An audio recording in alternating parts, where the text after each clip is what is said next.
You're interviewing me. I'm interviewing you. Welcome back, folks. Speaking of interesting people, today we've got a very special guest. I'm up in Rosebank, New South Wales, stumbled across a man that has a pretty serious vision. Very interesting. I think it's definitely worth sharing with you. Without further ado, here he is. You want to introduce yourself, mate? Thanks, Brad. I do. My name's Andrew Kemmis, and I'm better known as Camo. Well, we moved up here just over 3 years ago, and I've loved every second of this place. It's very, very special, very unique. What makes it special? Well, one, it's not filled with lots of people. Okay. That's been a major plus for me. I was over so many people in Sydney. It wasn't where I belonged. Okay. And so this country here is significant for me. I seem to be very connected to this country. Perfect. This land, yeah. And Rosebank's got a bit of an interesting history. Sure does. When I came in here, I don't know, January, something like that. Beautiful countryside. Yeah. And so you start to look a little bit closer and you can start to see what happened.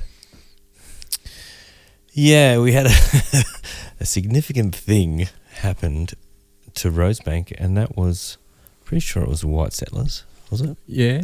Probably looked a little bit like us. I think they did. Bit paler, maybe. Maybe they might have had bigger biceps. Yeah. The ones cutting the trees down.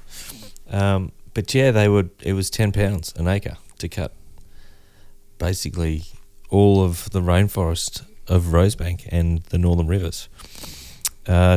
Completely cut it all down. So they turned this into dairy farm country, and the trees that have been growing back have been mainly camphor laurel trees, which is introduced from China in the 1920s, I think. And it's actually quite a noxious weed in it doesn't allow the native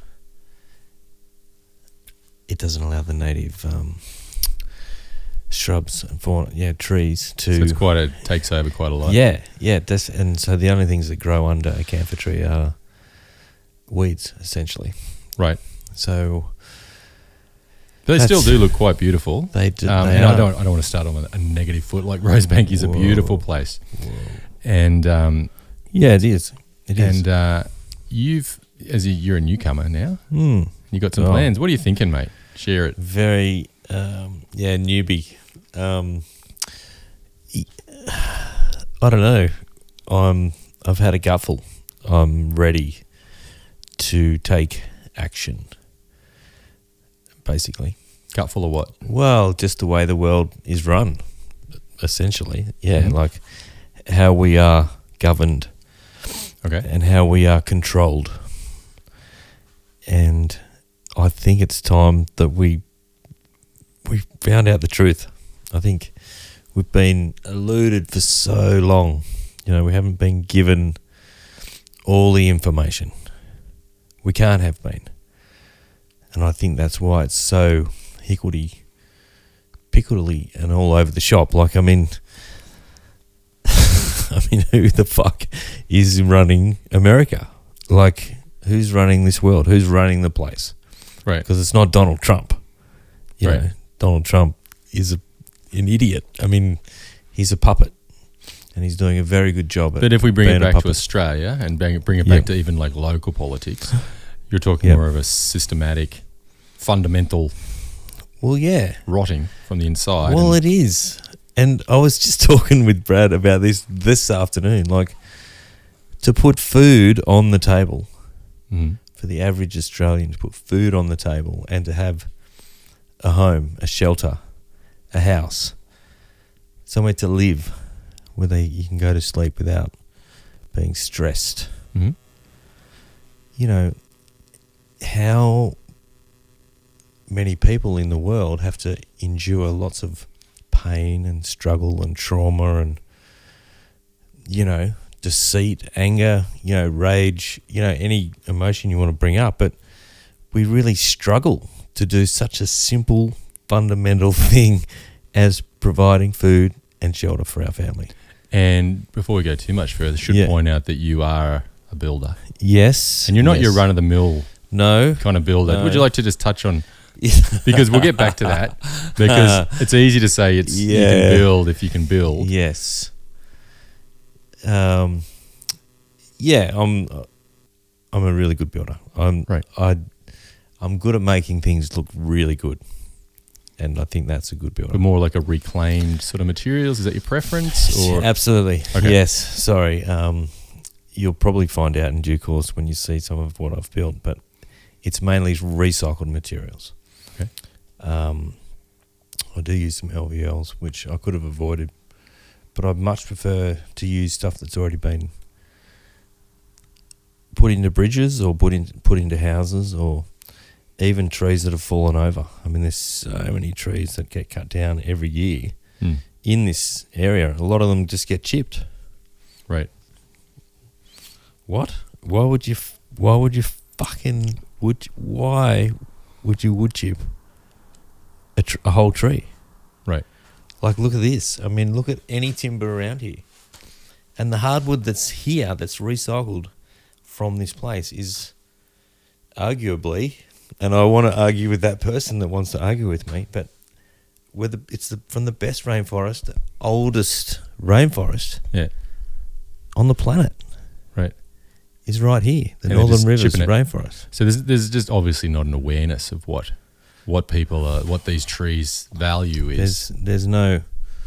We're not managing our resources very well at all. Okay. There's a lot of people sitting out there, the stress of life, and they feel alone. Maybe I'll tee that one up for you and you can see where you go with that.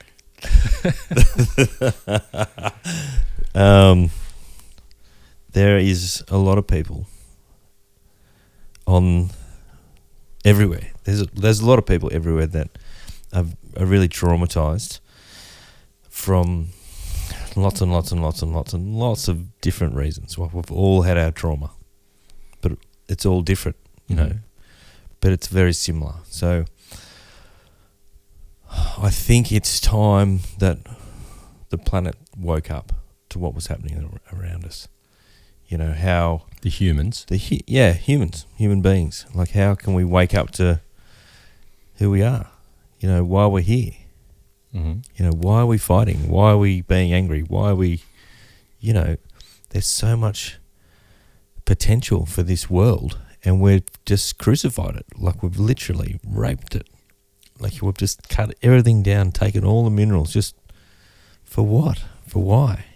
Taken all the oil out of the ground, all the coal. We've got all the technology to run this world on free energy, on new energy. That's. So I think it's time. That we revealed to the world what actually is going on behind closed doors and in top secret areas of the world. And I just think, for me, having had that experience up here in Rosebank, it's certainly opened up my eyes. But I think more than that, in a way, I'm here to help facilitate the change that the planet needs.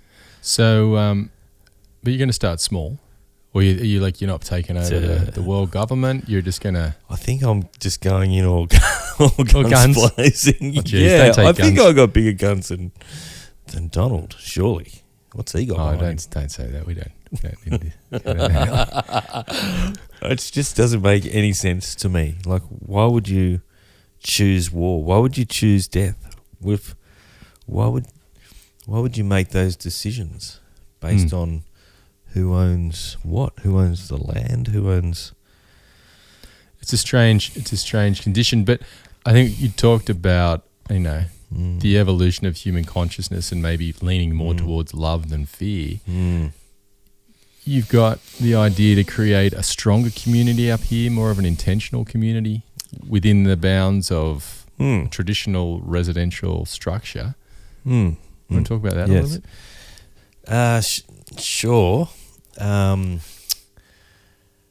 I just feel very strongly that working together as a community, we have everything really in place, all the infrastructure that we need as a community is already here to make money from what's already here in many, many different ways, different streams of revenue. I think that's what I keep coming back to, but each industry within Rosebank or any community, but I'm just wanting to start something in Rosebank, is let it fund itself, make it all in-house. So all in any industry that's in Rosebank, we can trade and barter with that industry or service or whatever it is. So, for me, it's very straightforward. The principle of just whatever value you put on an hour's work or a day's work, and you just trade that within the community. So is this something you've already started, or is this like a pipe dream? Definitely a pipe dream. This is not going to start overnight. But you've started doing this. Yeah, absolutely. I think I don't know, I've always had guys working for me, and my time I've always allowed as part of the job. So I haven't really, not until recently, charged me out at just an hourly rate. So how I've been doing it just with my friends, like Bernie, for instance, she's doing all the landscaping and all the gardens, all the planting. And so she's probably been here about 4 or 5 days. And then I'm putting in a bench top for her in her kitchen, and also took out a wall and put in a beam. So we just bartered. We just traded. So that's huge. Like for her, that's tremendous value, and you got, what I've seen, like tremendous, way more than if you'd gone to work from a 9-to-5er and just absolutely. And this is what you want to expand on. Definitely. Well, I think we bring everyone in the community in on it, and especially the kids. Okay. The kids need to be learning that they've got to do something to earn money. They can't just let their parents, earn the money and they just rock up.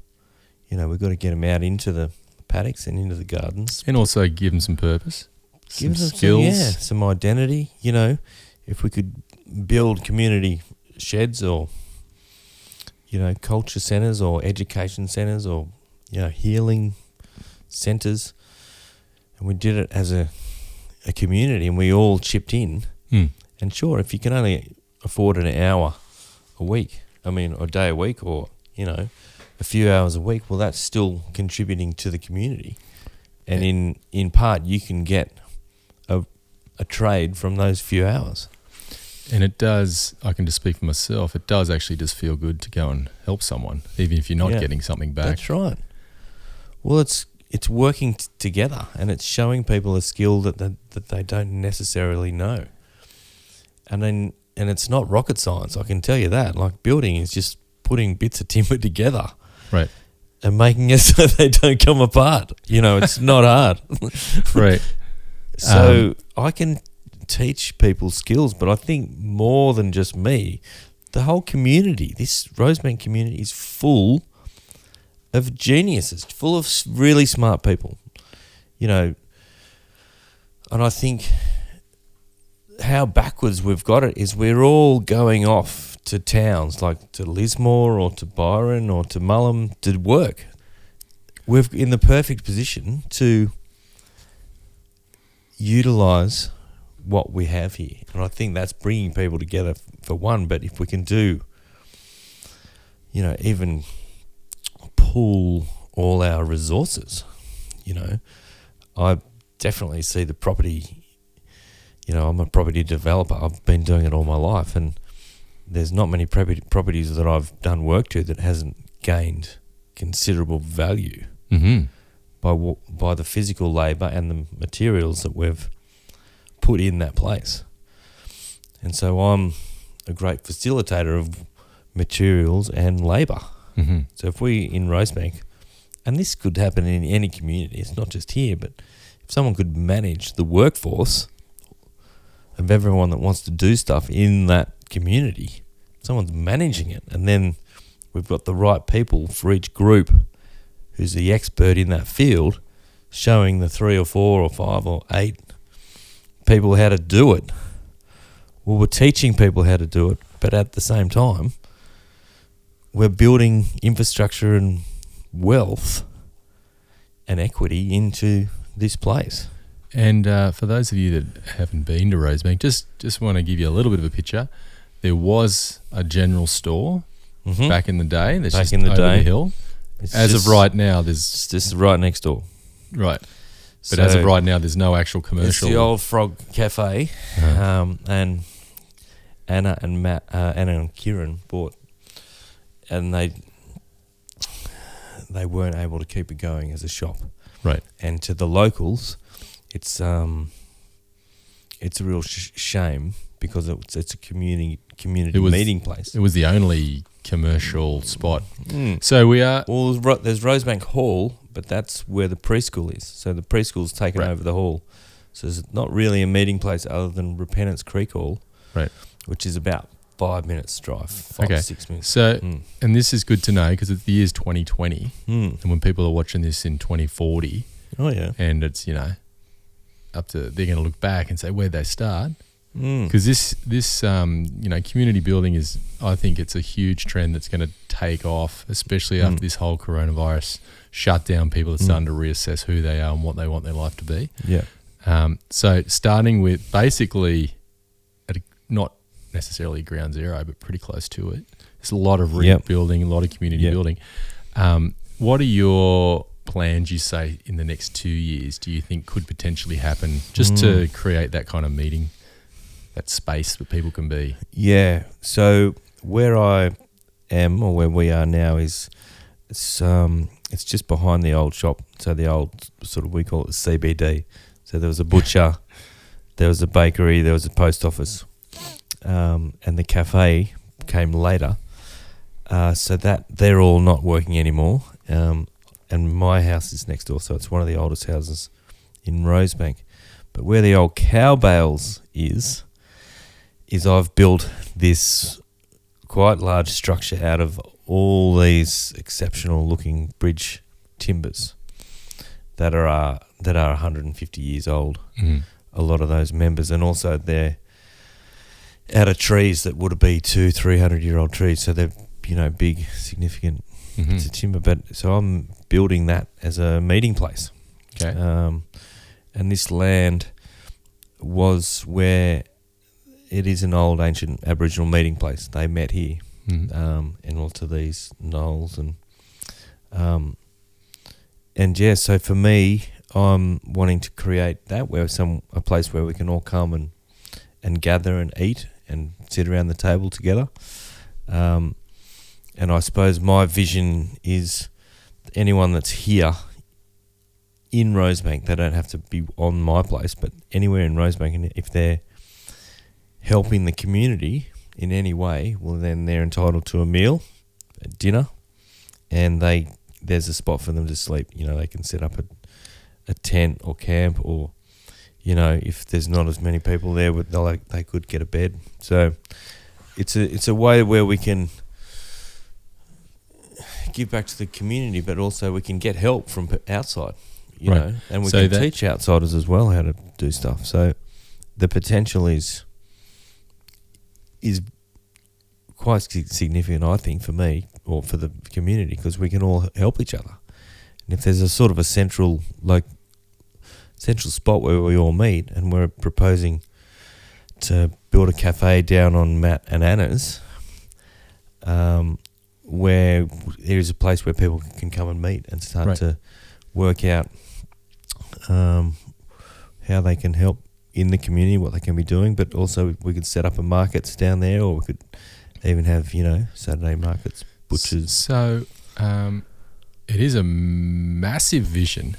and I have heard it. I haven't even heard the full part. But I think what today I definitely wanted just to bring to people's attention is that you can do stuff. You can look at how the current state of the world is and say, well, sometimes it seems a little bit overwhelming, but you know what? Maybe just help your neighbour. That's where it starts. And this is the starting point. Yeah. And just maybe talk a little bit to the evolution of maybe how credits work. We talked about, trying to evolve as a species. Yeah.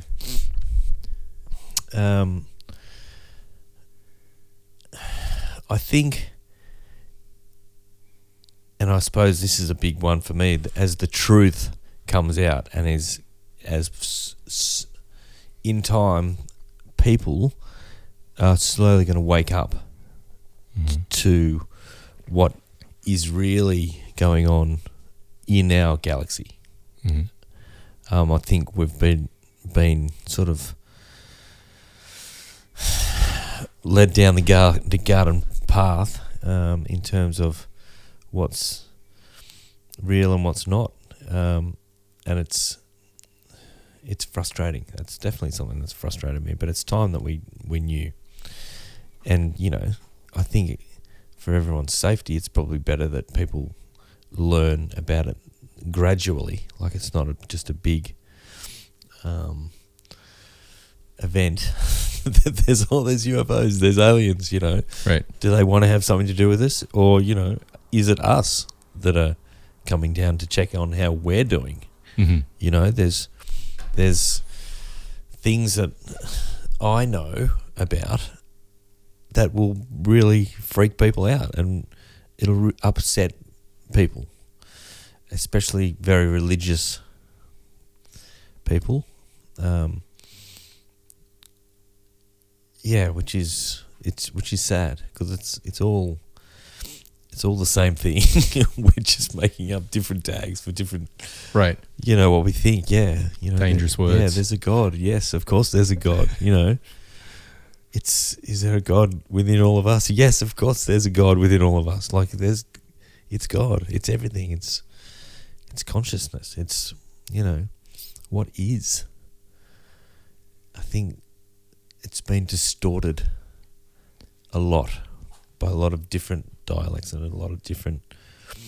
But at the end of the day, it's time the world woke up. And if the world woke up, in 10 years, we could be living completely different lives. Completely. So, one at a time, wake up, and take some action. Well, I just think we've been fluffing around for so long, and we've been run by these morons who are not thinking about the big picture. It's definitely worked for their purposes. Well, for their bank accounts, yes. So the person though, the person that's sitting there going, yeah, I agree. I know God's within me, but I still got to pay my mortgage. I got to get up. I've still got to basically. I don't know how to install a towel rack. How the hell am I going to build a house? What do you say to them? What can they do? What's a good step?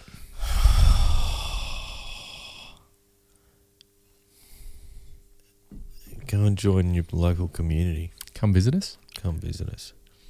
I mean, start your own thing. Start just gathering around people that are around you, that industries. I mean, I think the farmers, they're so fucked. Like, it's so sad. It's so criminal. And they all know that they're poisoning the planet, just put more poison on. Just weeds are coming, more poison, How many thousands and thousands and thousands of gallons of poison has been spread all over this planet? Like, and endorsed by the people that buy Sydney the Harbour, or just it's crazy. And in Rosebank, we spray macadamia nuts, along with, we spray every crop pretty much in the world, but in particular, the macadamia nut is sprayed with a chemical that's fucking bad. It's really bad. like you don't want to be breathing it, you know, and I'm a human, you know, let alone all the little marsupials that are running around the farm, you know, the koalas are walking through the maca trees, you know, literally farms are right next to koala, you know, habitat, you know, and like we're fucking spraying the whole thing with weeds. The whole tree gets sprayed, like, and we're going, oh, why are they getting this disease? Oh, I don't know, because we're poisoning them. You know, it's just so dumb. And my little girl's at the preschool, and they spray right next to the preschool in the middle of the day when there's 15 kids inside.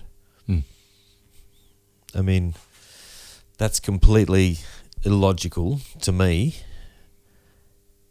and that's the way we are as a planet. We're not thinking about how we're doing things and why we're doing things and who we're harming as a result of just being, you know, ludicrous. Let's just dig up all this coal. Let's just get all the oil. Let's get it all out of the ground. You know, you've already got the machines that can run off clean energy. You've got them.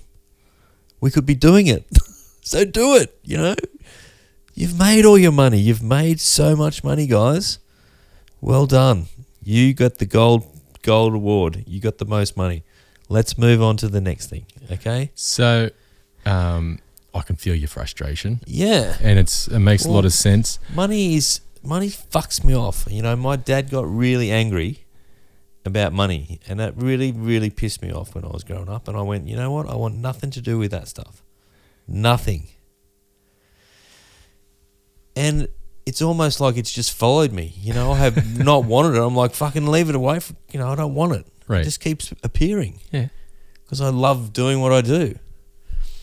And that's the stupid thing. Like, here I am, this, you know, self-confessed idiot, building all these places, making shitloads of money. Like, if I'm making all this money, why are all these people working their ass off, not earning any money, struggling through life? Yeah. You know, it's a disgrace. You know, I think it's time we worked out a way as a group, not one person. I don't want to be saying this is the way we're doing it. I just want to say, look, guys, think about it differently. Yeah. And just got to wrap it up. Oh, yeah, mate, I've just started. You got me all wound up.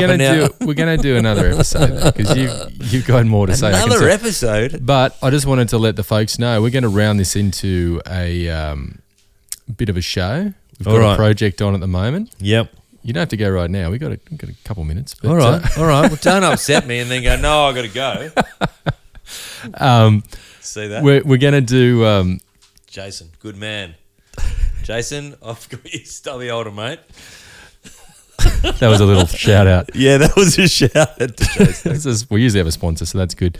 We're going to be showing the build that we're doing. Yep. Of a carport. Yep.